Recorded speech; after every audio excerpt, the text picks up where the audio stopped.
ಕ್ರಿಸ್ತನಲ್ಲಿ ಪ್ರೀತಿಯಿಂದ ಕರೆಯಲ್ಪಟ್ಟಂತಹ ಎಲ್ಲ ನನ್ನ ಸಹೋದರ ಸಹೋದರಿಯರಿಗೆ ಯೇಸು ಕ್ರಿಸ್ತ ನಾಮದ ಮುಖಾಂತರ ವಂದಿಸುತ್ತಾ ಡಿಸೆಂಬರ್ 29ಕ್ಕೆ ನೇಮಕವಾದ ರಾತ್ರಿಯ ಗೀತೆ.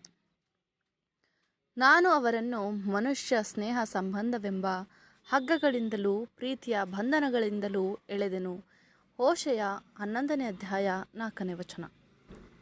ಪ್ರೀತಿಯು ಸತ್ಯವೇದದ ವಾಕ್ಯಾಧಾರವಾಗಿದೆ. ಇದು ಖಂಡನೆಗಳನ್ನು ಹಾಗೂ ವಾಗ್ದಾನಗಳನ್ನು ಒಳಗೊಂಡಿದೆ ಮತ್ತು ನೀತಿಯ ಘೋಷಣೆಗಳನ್ನು ಹಾಗೂ ಕರುಣೆಯನ್ನು ವ್ಯಕ್ತಪಡಿಸುವಂಥದ್ದಾಗಿದೆ.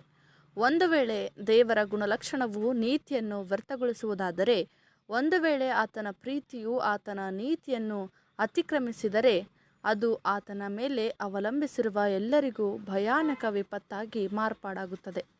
ಇದು ದೇವರ ಬಲವುಳ್ಳ ಗುಣಲಕ್ಷಣಕ್ಕೆ ಬದಲಾಗಿ ಬಲಹೀನ ಗುಣಲಕ್ಷಣಕ್ಕೆ ಸಾಕ್ಷಿಯಾಗಿರುತ್ತದೆ.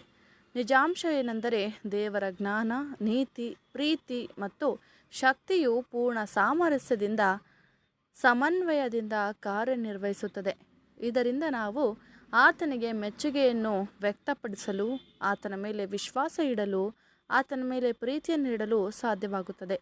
ಮತ್ತು ಆತನು ಬದಲಾಗದವನು ಎಂದು ನಾವು ಅರಿತುಕೊಂಡಾಗ ಈ ಎಲ್ಲ ಮೆಚ್ಚುಗೆಗಳು ತೀವ್ರಗೊಳ್ಳುತ್ತದೆ ಎಂಬುದೇ. ಆಮೇನ್.